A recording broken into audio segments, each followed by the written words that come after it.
রাত তখন প্রায় 1টা। হঠাৎ ঝনঝন শব্দে ল্যান্ডফোনটা বেজে উঠল। ধর্মর করে উঠে পড়ে দীপান্বিতার মা মিনতি রায়। কপালে তার বিন্দু বিন্দু ঘাম জমেছে, বুকের ভেতর ধুকপুকুনি আরো তীব্র থেকে তীব্রতর হচ্ছে। ভয়ে গলা শুকিয়ে কাঠ হয়ে আসছে। ল্যান্ডফোনটা খারাপ হয়ে গেছে প্রায় 2 দিন হলো।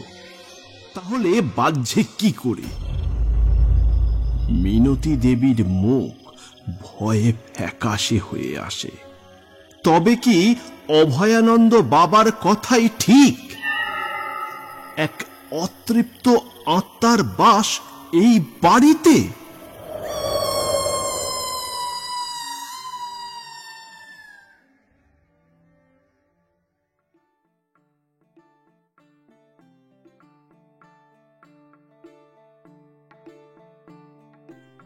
আপনারা শুনছেন অভিশপ্ত অশ্বমেধের এবারের নিবেদন বর্ণালী সেনগুপ্তের কলমে করটির কবলে। বর্ণালী সেনগুপ্তের জন্ম 1995 সালে উত্তর 24 পরগনার বেলঘড়িয়াতে। বাবা স্বর্গীয় সুনীল চন্দ্র সেনগুপ্ত রেলওয়েতে উচ্চপদস্থ কর্মচারী ছিলেন। লেখিকা কলকাতা বিশ্ববিদ্যালয় থেকে ইতিহাসে স্নাতকোত্তর ডিগ্রি লাভ করেন। বর্তমানে তিনি একটি ইংরেজি মাধ্যম স্কুলে শিক্ষকতা করেন। উনি প্রথম গল্প লেখেন 4 বছর বয়সে। শুধু ভৌতিক গল্প নয়, অনুগল্প, কবিতা, ছড়া, উপন্যাস সবেতেই তার কলম সমান চলে। শিক্ষকতা পেশা হলেও লেখাও তার নেশা। নানান সোশ্যাল মিডিয়া গ্রুপে তিনি লিখে থাকেন। ইতিমধ্যে বেশ কয়েকটি কবিতার সংকলন প্রকাশিত হয়েছে। আপনারা শুনছেন বর্ণালী সেনগুপ্তের কলমে করটির কবলে।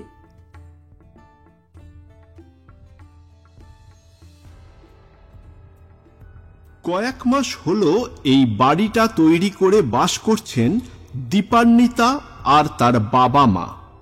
প্রথমে কোনো অশান্তি হয়নি, কিন্তু গোলমাল শুরু হয়েছে মাস খানেক ধরে। আচমকা মধ্যরাত্রে বিশ্রী দুর্গন্ধে ঘুম ভেঙে যায় তাদের। তারা দেখতে পান সারা ঘরময় রক্ত মাখা পায়ের ছাপ। খান খান করে ভেঙে পড়ে আয়না। বাথরুমের কল থেকে আচমকা ছচ্ছর করে জল পড়ার শব্দ। লাইটগুলো দপদপ করতে থাকে। সেই সাথে এক হিমেল বাতাস বয়ে চলে সারা বাড়ি জুড়ে। অথচ সকালে এসবের কোনো অস্তিত্বই থাকে না। এমনকি ভাঙা আয়নাও যেন কেউ নিপুণভাবে জুড়ে দেয়। রক্তমাখা পায়ের ছাপ যেন বেমালুম মিলিয়ে যায়, যার কোনো ব্যাখ্যা স্বাভাবিক বুদ্ধিতে আসে না। মিনতি দেবী ফ্যাকাশে মুখে বিছানায় শোয়া নিদ্রিত মেয়ের মুখের দিকে তাকিয়ে দেখেন। নিষ্পাপ এক কিশোরী অঘোরে ঘুমিয়ে আছে, যার মুখে কোনো আতঙ্ক বা বিভৎসতার কোনো ছাপ নেই। অথচ এই মেয়ে কখনো কখনো কি ভয়ঙ্কর কাণ্ডটাই না ঘটায়। তখন তার মুখ দেখলে আঁতকে উঠতে হয়। মিনতি দেবীর মায়ের মন সন্তানের অকল্যাণের আশঙ্কায় কেঁপে ওঠে। ভাবে কিছু করতেই হবে।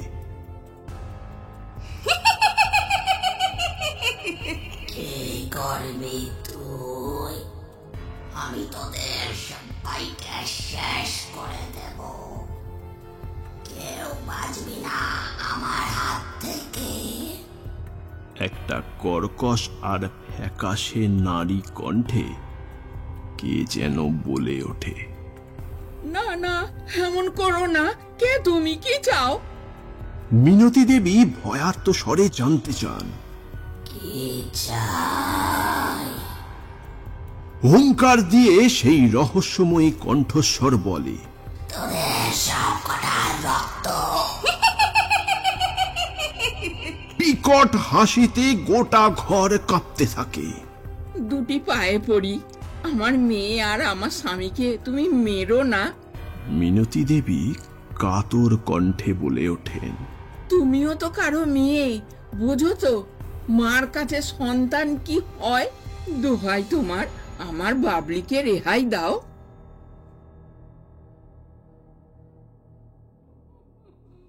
বেশ কিছুক্ষণের নিস্তব্ধতা, একটা দীর্ঘ নিঃশ্বাস মিশ্রিত চাপা কান্নার শব্দ অনুরণিত হতে থাকে সারা ঘর জুড়ে। গুমড়ে গুমড়ে কেঁদে চলেছে সেই অশরীরী। ওদের কত বলেছিলাম, আমার একটা ছোট্ট ছেলে আছে, আমার স্বামী পঙ্গু, আমি ঝিয়ের কাজ করে সংসার চালাই, আমায় মেরো না, আমায় মেরো না। কিন্তু শোনেনি। আমিও তাই কাউকে ছাড়বো না, কাউকে না, কখনো না।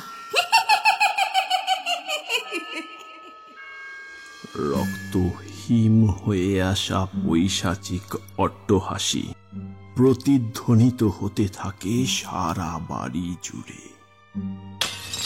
ঝনাত করে একটা শব্দ হয়, কি যেন একটা পড়ল। মিনতি দেবী দেখেন বাবলির ফ্রেমবন্দি ছবিটার কাঁচ ভেঙে চুরচুর হয়ে মাটিতে পড়ে আছে।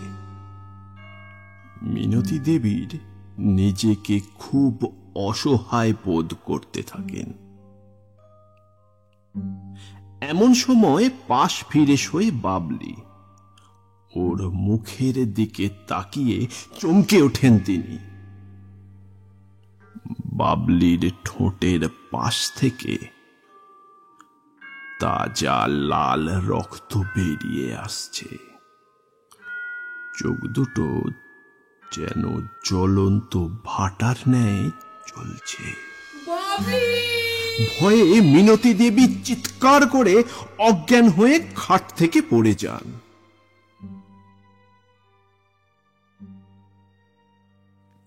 এরপর প্রায় 2 মাস বাদের ঘটনা। শান্ত অথচ গম্ভীর দুটি চোখ তুলে, যদি কিছু মনে না করেন, আপনার মেয়েকে নিয়ে একটু বাইরে যান মিসেস রায়। প্রবুদ্ধবাবুর সাথে কিছু কথা বলার আছে, বললেন ডাক্তার সান্যাল। ডাক্তার অলোকেশ সান্যাল হলেন স্বনামধন্য সাইক্রিয়াটিস্ট, প্যারানর্মাল অ্যাক্টিভিটিস স্পেশালিস্ট। মিনতি দেবী তার মেয়েকে নিয়ে চলে যাবার পর আস্তে আস্তে গম্ভীর গলায় ডাক্তার সান্যাল বলেন, আপনার মেয়েকে যতটা দেখলাম তাতে বুঝলাম ও আদৌ মানসিক রোগী নয়।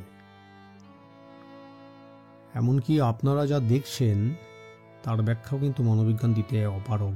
তবে বিস্মিতভাবে জিজ্ঞাসা করে প্রবুদ্ধ রায়, আপনার মেয়ে কোনো আত্মার দ্বারা আক্রান্ত হয়েছে। আচ্ছা, আপনারা কি বাড়ি কিনেছেন না তৈরি করেছেন? বাড়িটা একতলা ছিল, আমি কিছুটা সংস্কার করে নিয়েছি। কেন বলুন তো? বাড়ির গৃহপ্রবেশের দিন আপনার স্ত্রী সিঁড়ি থেকে পড়ে যান, তাই না? আপনি কি করে জানলেন? এক রাশ বিস্ময় নিয়ে প্রশ্ন করেন দীপান্বিতার বাবা প্রবুদ্ধ রায়।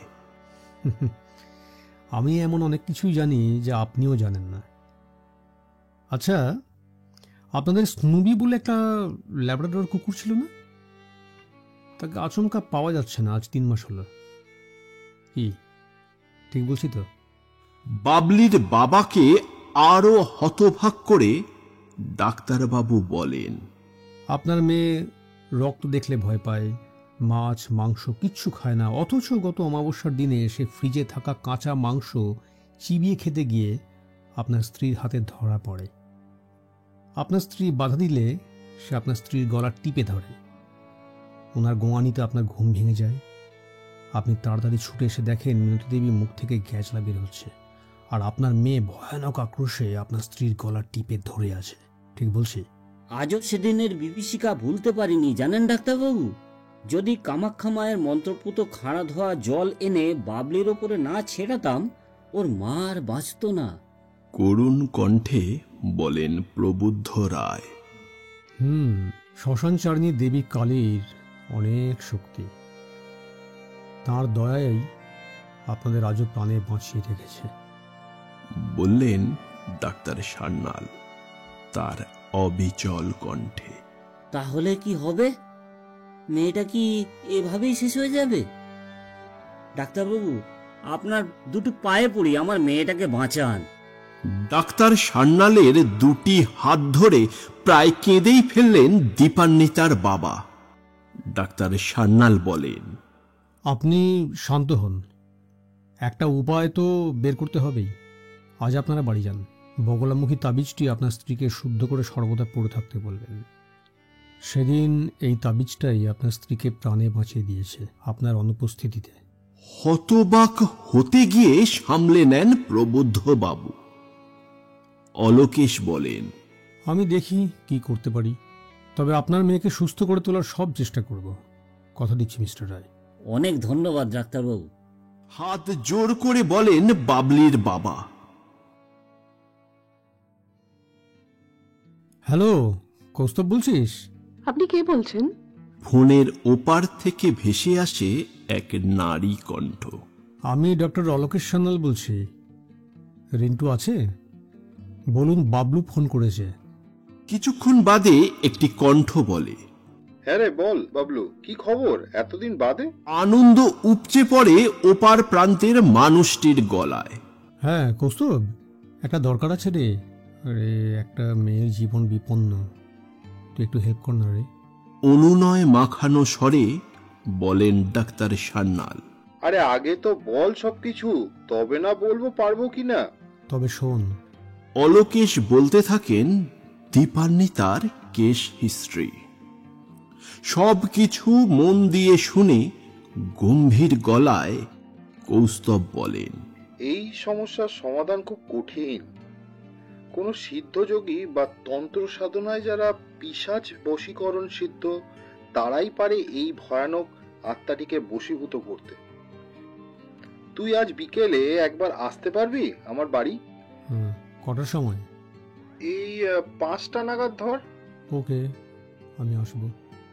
বলে ফোন রেখে দেয় অলোকেশ ডাক্তার। যথাসময় দুই বন্ধু রওনা হয় তাদের কাঙ্ক্ষিত গন্তব্যের দিকে। গাড়ি দ্রুত গতিতে এগিয়ে চলেছে। স্টিয়ারিং ধরে বসে আছেন কৌস্তব মজুমদার, মন সমীক্ষক হিসাবে যার যথেষ্ট সুনাম আছে। আর পিছনের সিটে আত্মমগ্ন ডাক্তার সান্যাল। তার দুই আঙুলের ফাঁকে ধীরে ধীরে নিঃশ্বসিত হয়ে চলেছে জ্বলন্ত সিগারেট। সিগারেটের কুণ্ডলী যেন তার ভাবনার নাগপাশে আবদ্ধ মনের প্রতিরূপ। হঠাৎ একটা ঝাঁকুনি খেয়ে সামনের দিকে হেলে পড়লেন তিনি। একিরে রিন্টু, আরে দেখে চালা একটু। একটু বিরক্তি নিয়েই বললেন অলোকেশ। কৌস্তব কিন্তু গাড়ি না থামিয়ে একটা টার্ন নিয়ে আরো দ্রুত গতিতে গাড়ি চালাতে থাকেন। ডাক্তার বুঝতে পারেন না রিন্টু এমন কেন করছে। আরে কিরে, আরে আস্তে চালা, আস্তে চালা বলে তিনি একটা হাত রাখতে যান রিন্টুর কাঁধে। তৎক্ষণাৎ রিন্টু ঘাড় ঘোরা। কিন্তু কিন্তু এ কি? একটা চাপা আর্তনাদ বেরিয়ে আসে ডাক্তারের মুখ থেকে। রিন্টুর ঘাড় থেকে পা পর্যন্ত মানুষের হলেও মুখটা এক অমানবিক শয়তানের, যার মুখটা ঘন কালো, চোখ দুটো জ্বলছে গনগনে আগুনের মতো, নাকের ডগায় কেবল কেবল একটা গর্ত। ঠোঁটের দুপাশ থেকে বেরিয়ে রয়েছে দুটো বিশাল দাঁত, যেন ড্রাকুলা। করে চিৎকার করতে গিয়ে অলোকেশ দেখেন গলা দিয়ে তার আওয়াজ বের হচ্ছে না। হঠাৎ সেই শয়তানের দুটো হাত তার গলায় চেপে বসে, দম আটকে আসতে থাকে ডাক্তারের। লোহার তৈরি যেন সেই হাত। অলোকেশ ডাক্তারের শরীর অবশ হয়ে আসতে থাকে। তবে কি মৃত্যু তার আসন্ন? হঠাৎ ডাক্তার যেন শুনতে পান কে যেন কিছু বলছেন। ওরে, মা থাকতে ভয় কি রে পাগলা? বিদ্যুতের চমকের মতো মনে পড়ে আদ্যা মায়ের আশীর্বাদী ফুলের কথা। তাড়াহুড়োতে যা সাথে আনতে তিনি ভুলে গেছেন। তবুও তিনি শেষ চেষ্টা করেন ওই হাতের কবল থেকে নিজেকে মুক্ত করার। অনেক চেষ্টার পর একটু যেন শিথিল হলো সেই লৌহ মুষ্টি। অলোকেশ সান্যাল তড়িৎ বেগে চুলের মুঠি ধরে রিন্টু বেশি শয়তানের মাথা চেপে ধরলেন স্টিয়ারিংয়ে। আর সব শক্তি তারা এক করে উচ্চারণ করে চললেন মহা আদ্যাস্তোত্র। প্রচন্ড জোরে তাকে সরিয়ে দেবার চেষ্টা চালাতে থাকে সেই শয়তান। অলোকেশ আরো জোরে পাঠ করতে থাকে সেই আদ্যাস্তোত্র। ধীরে ধীরে একটা কালো কুণ্ডলী যেন হাওয়ায় মিশে যেতে থাকে রিন্টুর শরীর থেকে বেরিয়ে। রিন্টু ততক্ষণে সংজ্ঞা হারিয়েছে।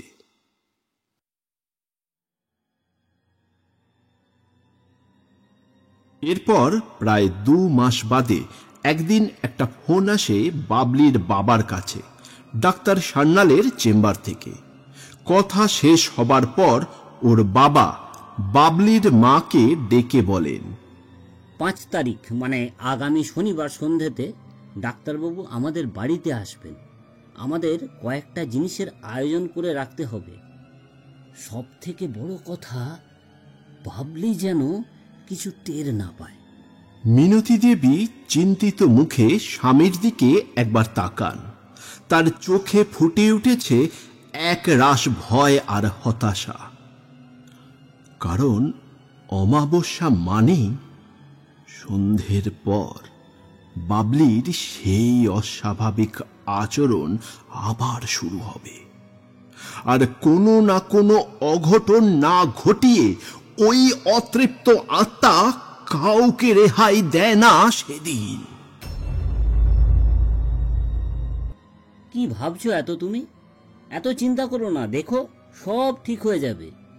আশ্বাস দেয় বাবলির মাকে ওর বাবা।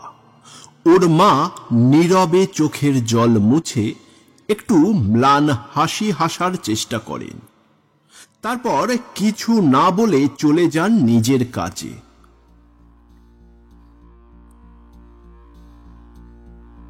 আজ সেই দিন, সেই ফলহারিণী অমানিসার সন্ধ্যা। ঝনঝন শব্দে ভেঙে পড়ে নতুন কেনা ল্যাম্পশেডটা। চিনি মাটির ফুলদানিটাও একই পথ অনুসরণ করতে দেরি হলো না। বাবলিকে আজ কিছুতেই সামলানো যাচ্ছে না। একবার বাঁধে গিয়ে ওর বাবার মাথা লক্ষ্য করে পেপারওয়েট ছুঁড়ে মারে। প্রবুদ্ধবাবু কোনো রকমে সরে গিয়ে তার মাথা বাঁচান। ওরা ঘরের দরজা বন্ধ করে তালা দিয়ে দেন ডাক্তার সান্যালের পরামর্শ মতো। তড়িঘড়ি দরজার বাইরে মন্ত্রপুত সিঁদুর আর বেলপাতা ছড়িয়ে দেন। সেই সাথে গোটা ঘরে গঙ্গা জল ছিটিয়ে দেওয়া হয়। বাড়ির দক্ষিণ দিকে একটা কাচের গ্লাসে জল ভরে একটা সবুজ পাতিলেবু রেখে দেওয়া হয়। এদিকে দরজায় ক্রমাগত ধাক্কা মেরে যাচ্ছে বাবলি। বাবলির মা ভয়ে হতবাক হয়ে পড়েছেন। বাবলির বাবা পুতুলের মতো এক একটার পর একটা কাজ করে চলেছেন, যেন একটা যন্ত্র। ঠিক সন্ধে 8:30টার সময় কথা মতো ডাক্তার সান্যাল এলেন, সাথে আরো দুজন, যাদেরকে বাবলির বাবা মা আজ প্রথম দেখলেন। আসুন ডাক্তারবাবু, ভেতরে আসুন।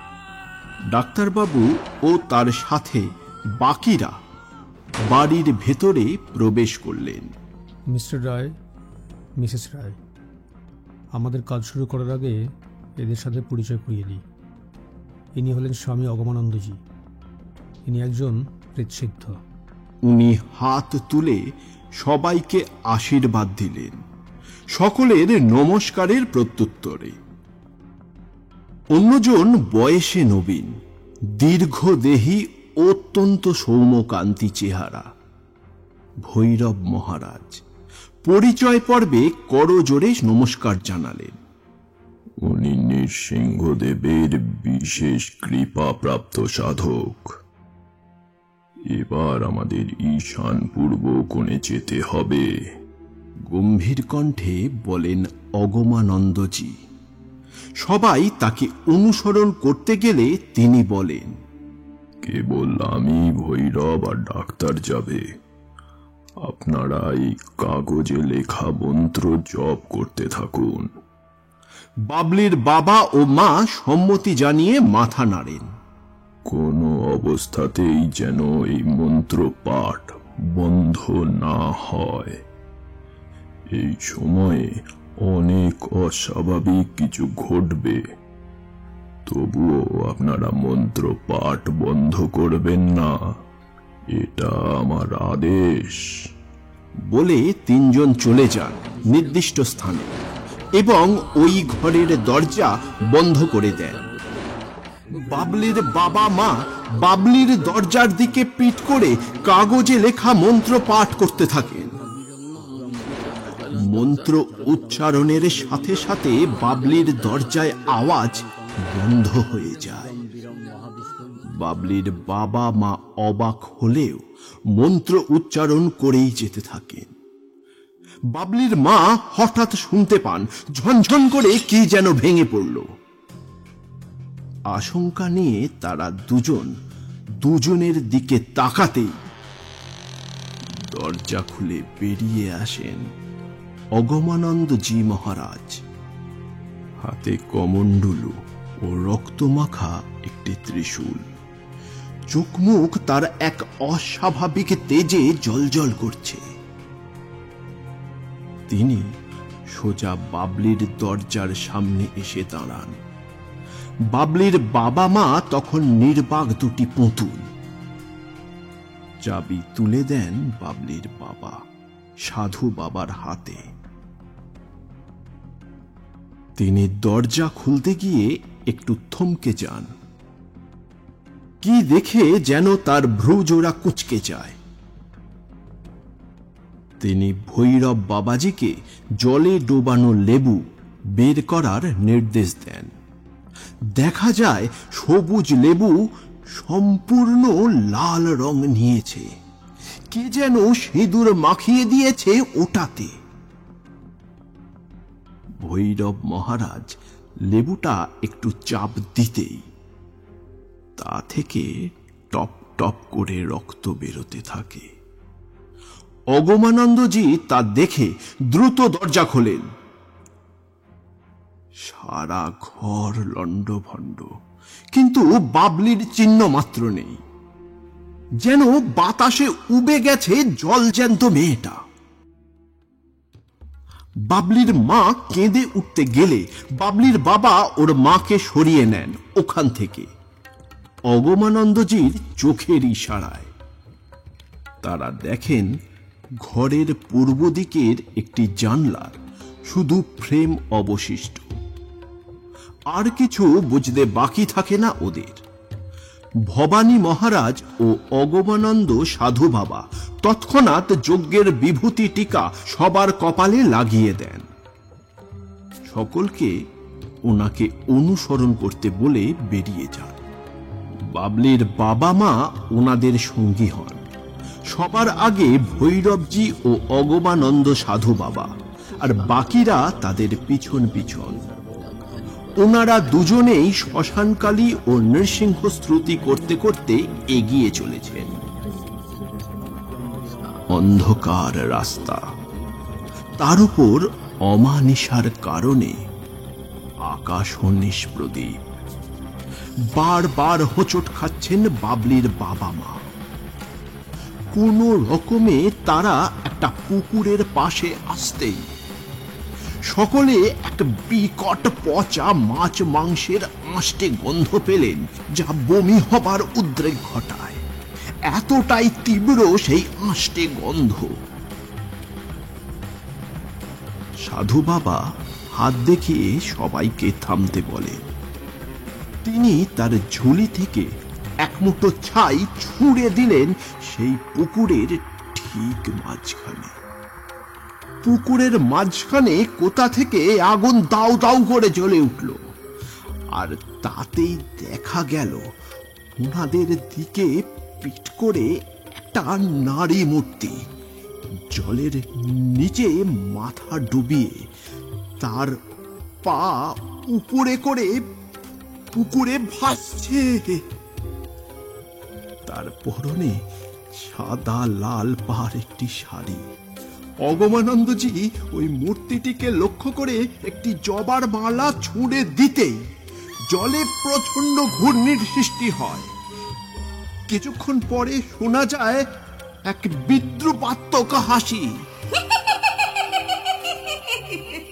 অগমানন্দজি বলেন, তুই নিজের রূপে ফিরে আয় পিশাচি। তোকে আমি আদেশ করছি মা ভৈরবীর নামে।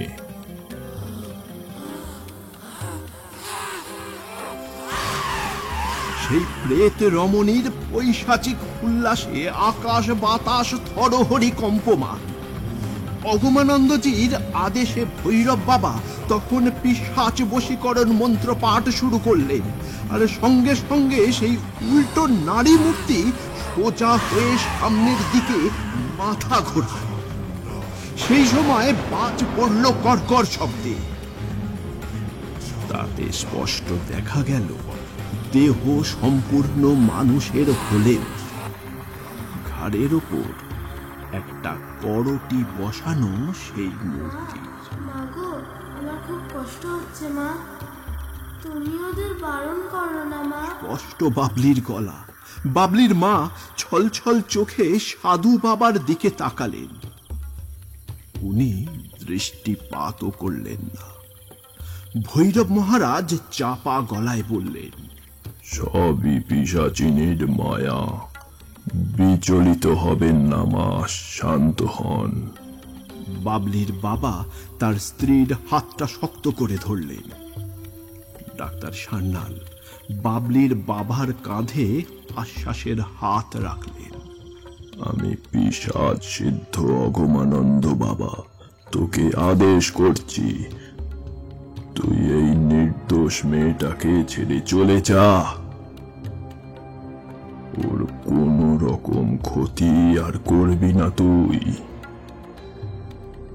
এর আগে তুই ওদের অনেক ক্ষতি করেছিস, এমনকি ডাক্তারের বন্ধু তোর জন্য হাসপাতালে মরণ বাঁচনের লড়াই লড়ছে। আজ 7 দিন হলো তার কোনো চেতনা নেই, আর কোনো ক্ষতি করতে দেব না আমি। সেই পিশাচির হাসির দমকে দমকে গোটা এলাকা যেন কম্পমান। এক অমানসিক কণ্ঠে ঘর ঘরে গলায় সে বলে ওঠে,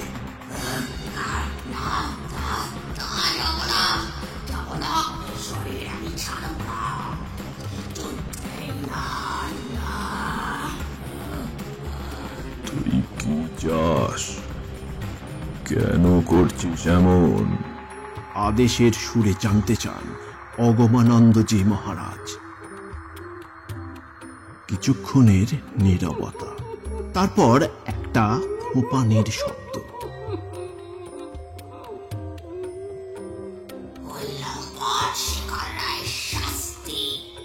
সে কি করেছে? জানতে চান সাধু বাবা। আবার কান্না শোনা যায়, বড় করুণ সেই কান্না।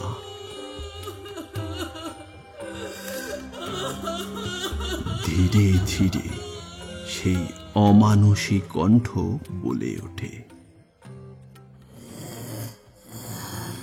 আমি যখন বেঁচে ছিলাম তখন আমার একটা সুখের সংসার ছিল। অর্থ না থাকলেও সুখ ছিল। স্বামী আর একটা ছেলে নিয়ে কাটছিল আমার জীবন। হঠাৎ একটা দুর্ঘটনায় আমার স্বামী পঙ্গু হয়ে পড়ল।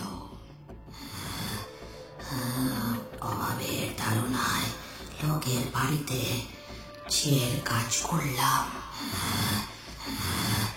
অভাবের সাথে লড়াই করে কেটে গেল 1 মাস।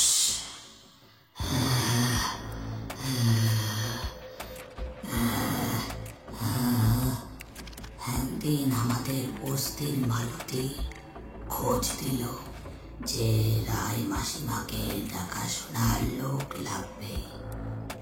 আমি গিয়ে হাতে পায়ে ধরে কাজটা পেলাম। বুদ্ধি ভালো হলেও তার স্বামী শেখর রায় ছিল লম্পট মদ্য। নানাভাবে সে আমাকে উত্তপ্ত করার চেষ্টা করত, কিন্তু কোনোভাবেই আমি তার কুপ্রস্তাবে রাজি হতাম না। শেষে একদিন ঝড় জলের রাতে বাড়ি ফিরছি একা। সেই সুযোগে ওই লম্পটটা পোশাক গুন্ডা কিলো আর তার দলবল আমাকে জোর করে তুলে নিয়ে যায়। আমাকে নিয়ে তোলে একটা বাগান বাড়িতে। আমি হাত জোর করে কাঁদতে কাঁদতে পচাকে ছেড়ে দিতে বলি।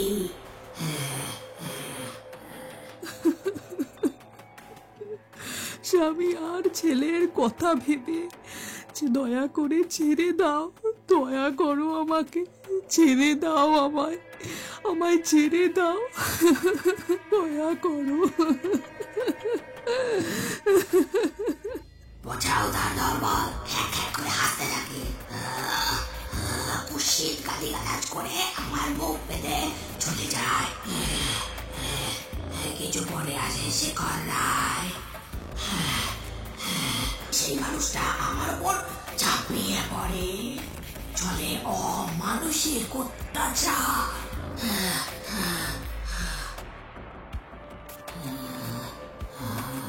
কয়েকদিন পর জ্ঞান এলে দেখি আমি নিজের মধ্যে শুয়ে আছি। সারা শরীরে অসহ্য যন্ত্রণা। ওই অবস্থায় কোনো রকমে উঠে বসি। তেষ্টায় গলা শুকিয়ে যায়। কে আছো?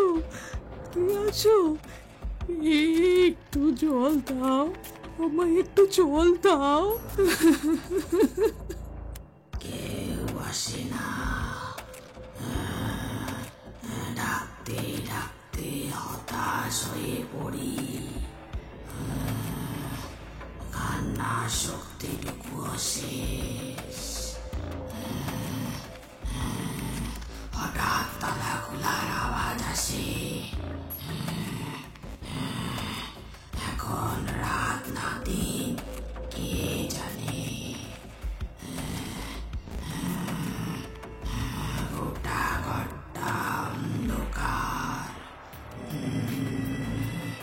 এমনকি গুলগুলি পর্যন্ত অনেক উঁচুতে।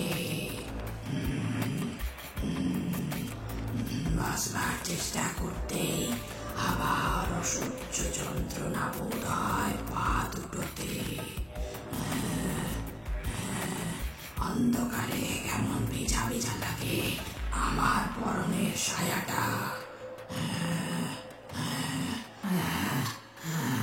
হাত দিয়ে বুঝতে পারি রক্ত।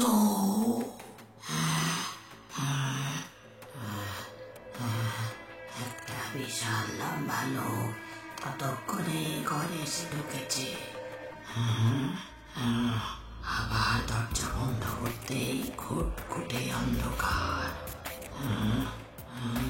নে খেয়ে নে, মুখ খুলে দিচ্ছি, একদম চেঁচাবি না। শাসিয়ে লোকটা মুখ খুলে দেয়। আমি মুখটা খুলে দিতে ছো মেরে গ্লাসের জলটা এক নিঃশ্বাসে খেয়ে নি। আমি চুপ করে বসে আছি দেখে লোকটা বলে, না খেয়ে যদি মরিস তাহলেও তো রেহাই নেই, পুরো মৌচাক মাইরি তুই। বলে হ্যাঁ করে হাসতে লাগে। আমি জ্বলন্ত চোখে ওর দিকে তাকাতেই লোকটা বলে, শালি তোর তেজ এখনো কমেনি দেখছি। ভালোই ভালোই খা বলছি, আমি হাত লাগালে কিন্তু কোনো দয়া মায়া করবো না। তারপর লোকটা চুলের মুঠি ধরে আমাকে পিছিয়ে ধরে মুখে খাবার ঢুসে দিল। আমি তো করে খাবার ফেলে দিলাম। শালি তোর তেজ আজ ভাঙবো। হাস টাস করে দুটো চড় মেরে চলে যায় লোকটা। আমি এড়িয়ে পড়ে নিজেতে আবার। মাথাটা ভীষণ ঘুরছে। চোখের সামনে সব অন্ধকার হয়ে আসছে। এইভাবে কেটে গেল 1 মাস। আমি আস্তে আস্তে তখন কপাল দিয়ে মেনে নিয়েছি। আর কোনো বাধা আমি দিই না। রোজ রাতে অমানুষগুলো আমাকে কষ্ট দেয়, অত্যাচার করে। আর আরো 1 সপ্তাহ পর একদিন দেখলাম ওরা আমাকে আর বেঁধে রাখে না। এইরকম এক রাতে পালাতে চেষ্টা করলাম, কিন্তু ধরা পড়ে গেলাম। শিকড়ায় হুকুম এলো আমাকে শেষ করে দেবার। আমি অনুনয় করে বললাম,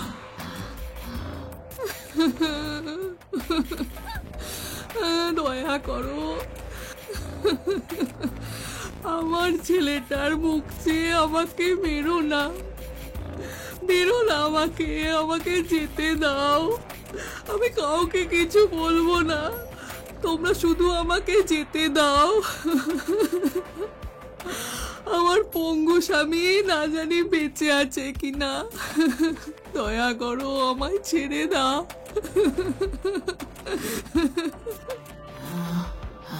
কিন্তু ওরা আমাকে কোনো দয়া মায়া দেখালো না, আমাকে গলা টিপে শেষ করে দিল।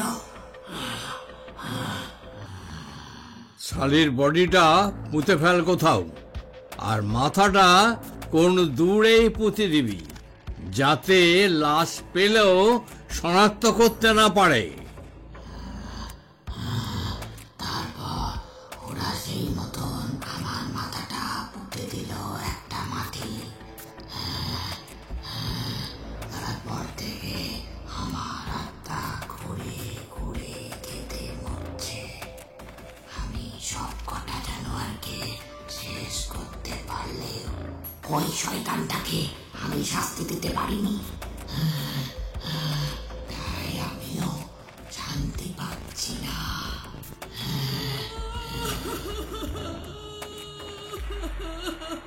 বলে আবার কাঁদতে থাকে সেই অশরীরী। শেখর রায় শাস্তি পেয়ে গেছে, সেও অপঘাতে মারা গেছে। আর কিসের প্রতিশোধ নিতে চাস? বাবলিকে কেন তার দাদুর পাপের শাস্তি দিবি? বাবলির বাবা মা চমকে ওঠেন। ওকে এবার বাঁচতে দে। তোর স্বামী আর ছেলের দায়িত্ব বাবলির বাবা নিল। তারা এখন কোথায় আছে, কেমন আছে, তার হদিশ আমি আমার সাধন শক্তির মাধ্যমে বের করে নেব। ওরা ভালো থাকবে, তোকে কথা দিলাম। খানিকক্ষণ নিস্তব্ধতায় কেটে যায়। কিছু পরে একটা হাওয়া এসে পাক খেতে লাগলো সবার চারিপাশে। হাওয়া থামলে দেখা যায় বাবলি উঠে আসছে জল থেকে। বাবলির মা ছুটে যেতে চাইলেও অগমানন্দ বাবা বারণ করেন। বাবলিকে লক্ষ্য করে ধুলো ছুঁড়ে দেন ভৈরব বাবা। বাবলির শরীর থেকে একটা কালো ধোঁয়ার মতো কিছু বেরিয়ে বিলীন হয়ে যায়। বাবলি তৎক্ষণাৎ সংজ্ঞাহীন হয়ে পড়ে। সেই রাতে সবাই বাবলিদের বাড়িতে ফিরে আসেন। ভৈরব বাবা আর অগমানন্দজি মিলে মাটি খুঁড়ে বাবলিদের বাগান থেকে সেই মরার খুলি তুলে আনেন এবং সৎকারের ব্যবস্থা করেন। অগমানন্দ বাবার বলা ঠিকানা থেকে বেলার স্বামী ও ছেলের সন্ধান পাওয়া যায়। পরে বেলার বলা জায়গা থেকে পুলিশ ওর কবন্ধ কঙ্কাল উদ্ধার করে, মুখাগ্নি করে তার ছেলে। তাদের জীবনে সুখ শান্তি ফিরে আসে বাবলির বাবার প্রচেষ্টায়। বেলার ছেলেকে নিজের পরিচিত এক বন্ধুর কারখানায় কাজও করে দেন। বেলার স্বামীর চিকিৎসার ব্যয়ভার গ্রহণ করেন বাবলির বাবা। বাবলি এখন সম্পূর্ণ সুস্থ। তাকে আর কখনো বেলা দেখা দেয়নি। দীপান্বিতা বর্তমানে খুব সুখী। স্বামী আর সন্তান নিয়ে তার ভরা সংসার। তার 2 বছরের ছেলের নাম দিয়েছে কলতান।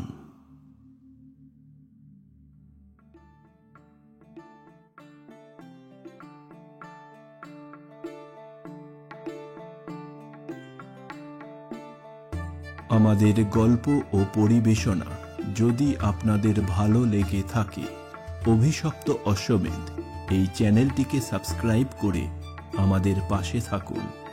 ধন্যবাদ।